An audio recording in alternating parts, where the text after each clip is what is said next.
As the prophet of esports, I rely on trustworthy and meaningful data every day.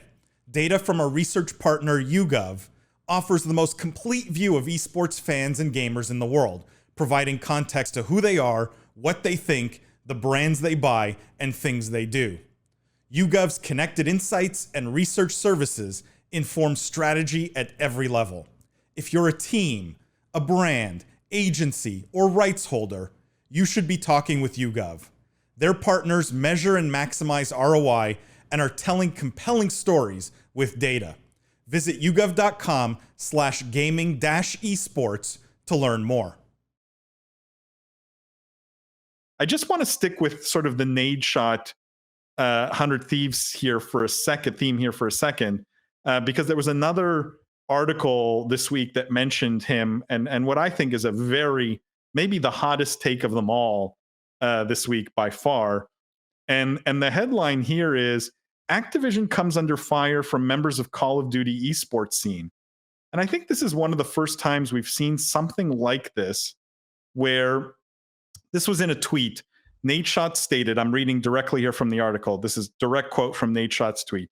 He says, I went to our board of directors pleading for us to get back into competitive Call of Duty. I said, let's spend the money. Let's give our community what they're asking for. Just trust me and I'll make sure LA Thieves is a success. 2 years later, I guess I'm the fool. Clearly unhappy with their Call of Duty League investment. Clearly has not panned out. According to the article, the LA Thieves invested about $25 million to enter the league, not counting whatever else I guess they've spent in those 2 years. But is this the beginning of, I don't want to go down sort of the road of bashing Call of Duty League because we've done that plenty, but like, are we going to start seeing the dominoes fall here from an owner's standpoint, right? Because up until now, I don't think, and correct me if I'm wrong, guys, we had heard any owner complain publicly. Like we may have heard things behind the scenes or whatever, but like publicly, I don't think we heard anybody. Do you think we start hearing ownership groups start to be public about their dissatisfaction here? Jeff, maybe start with you. The answer is probably yes.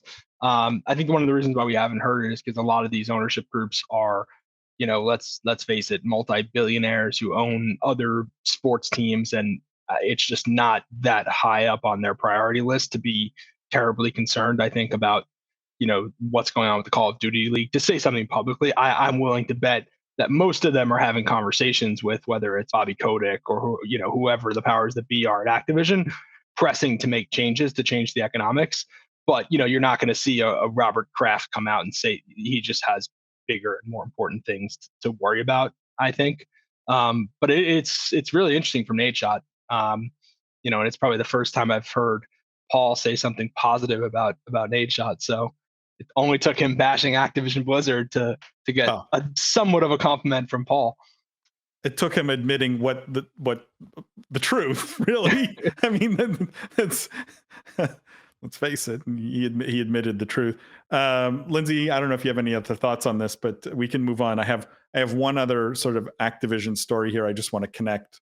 Ooh, yeah. Bring me more Activision. Hey, let me give you this it's related in that it's also Activision, but I thought I wanted to group these together. And this one here is Activision in more sort of getting themselves embroiled in more legal drama, I would say. And the headline here is Activision sues company distributing Call of Duty cheats. So this is not Call of Duty League related, but they are suing Engine Owning. And this is a company that advertises cheats for Call of Duty games. Basically, they want to shut down this company, so they're suing them. I'm curious what you guys think in terms of anti-cheating efforts, right? Like if we have sort of, stronger anti-cheat being one option, and we know Riot sort of took this path of an anti-cheat that runs at a very core level. Like if anyone who plays Valorant knows, like Riot's anti-cheat runs as close to, call it, the kernel of the operating system as possible. You have to restart your computer if there's any updates to that anti-cheat system, versus, I guess, Activision Blizzard's path, which is we can't defeat the cheating, so let's sue the companies making the cheats. Jimmy, as an ex-lawyer, you must love this strategy, right? This is good business. I think whenever you have to take something to a court of law, it's a losing situation for most people. And you hit it on the head when I read this. I was just like, well, I guess they're giving up on just making an anti-cheat that works, and they're just going to try and sue the company, even though that's not going to do anything either but waste time. And it's like this public facade, like, oh, look how hard we're trying to make it a safe gaming place. You know, even though CSGO and Fortnite and countless other titles have nailed anti-cheat, and Activision just can't get it done, and they're now just throwing money out the window on a lawsuit that's not going to change anything either. You sue one, you shut down one company, 100 others are going to jump up in their place, and the only way to stop the cheating is maybe they should ban, you know, the IP, right? All they're doing are banning accounts, these cheaters, and then just creating new accounts. It's meaningless. So continues to show that they don't care about their gamers or their community. And it's a big reason why I gave up on that title. And I was forced to play it last night, and I'm still upset about it. If my squad is listening, I gave up on it, but I played it last night. Well, it was the first time, Jeff, we played in about 2 months, and we played Halo also. And I told Paul we're going to get back into Fortnite. But last night we did play for about 30 minutes until I complained enough to make a switch. So that was good. Matt says, Bobby just gets it. This will clearly solve all the institutional problems at Activision Blizzard. Yes. You're right. This is the solution. Chris says, who makes more money, Activision's legal team or their COD programming team? My money would be on the legal team if you were Activision Blizzard at this point.